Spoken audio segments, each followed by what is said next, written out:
Saya izin lanjut ya presentasi ya. Oke. Oke. Thank you. Oke. Saya lanjut mana tadi nih? Oke. Ya. Saya ke sini ya. Ya, ini saya bicara tentang betapa kita perlu passion ya. Ya, ini tadi yang saya bilang kita bicara tentang skill, dan ini saya bicara tentang paham bahwa bisnis itu kita harus paham. Kalau kita nggak paham, itu sama aja kita membuang uang ke laut. Lihat Deddy Gobuzier tadi, Bro Deddy udah mengatakan dia fokus aja tuh.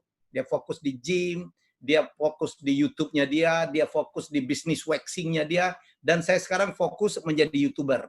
Ya, jadi ini lagi mau membuat beberapa channel-channel yang lain. Maaf bos, waxing nggak usah disebut-sebut terus lah. Ya. Ada duitnya di situ lah. Oh iya betul. Oke. Terus kenapa kita perlu passion nih? Ya passion saya kan di dunia media. Passion saya adalah di dunia yang bicara.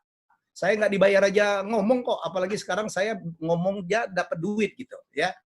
Kenapa kita perlu passion? Karena itu akan membuat kita sukacita, kita tidak capek, kita mau terus belajar, dan kita tidak gampang menyerah ya. Oke. Dan timing penting. Jangan masuk ke bisnis yang sudah mau habis. Ya, ini kan semua bisnis itu ada life cycle. Nah, corona ini mengajarkan kita ya bahwa ada bisnis-bisnis yang naik daun dia.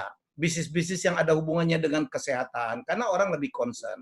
Bisnis-bisnis yang lebih digital, karena kita jangan-jangan sebentar lagi atau akan pelan-pelan orang akan banyak tuh yang mulai shifting, dan sekarang udah kejadian ya, menjarangkan pertemuan ya, jadi lebih menggunakan aplikasi ya. Mall-mall juga sekarang menggunakan aplikasi ya, jadi pembayaran tidak lagi barangkali akan menggunakan cash ya gitu. Jadi mungkin dengan push the button, dengan menggunakan gadget, itu yang beberapa yang saya katakan ke depan akan makin menarik.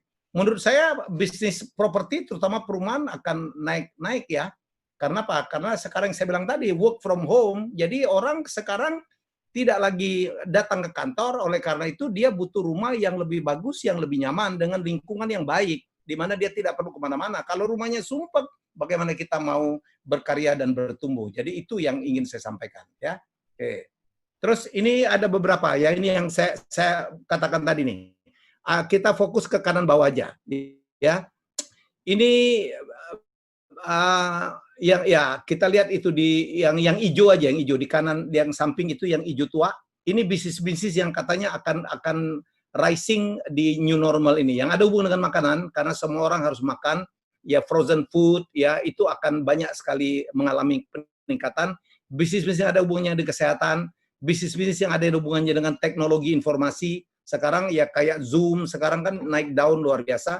Kemudian produk kesehatan pribadi itu juga akan banyak meningkat, dan juga retail tentu saja. Jadi ya ada beberapa bisnis yang kemungkinan agak berat sekarang itu, penerbangan berat, pariwisata berat, ya restoran sekarang karena harus menjarangkan tempat duduk ya, jadi kita harus mencari terobosan-terobosan. Jadi untuk bisnis restoran Anda harus lengkap juga dengan digital, jangan ngandalin orang nunggu, tetapi juga melakukan order-order itu, dan itu yang sebagian yang saya bisa sampaikan ya. Terus, nah upgrade your skill. Jadi saatnya kita belajar.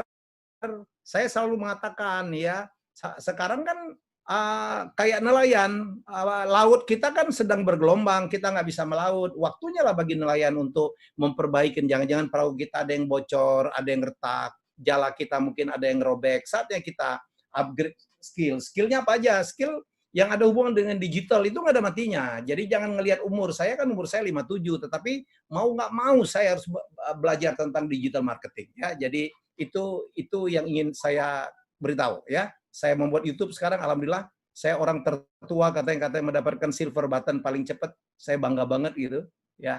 Nah, yang keempat ya, ini yang terakhirnya, update the channeling. Ya, pemasaran. Ya, kita harus dekat dengan pemasaran. Bagaimana kita harus cari bagaimana cara memasarkan sekarang. Sekarang kan lebih digital.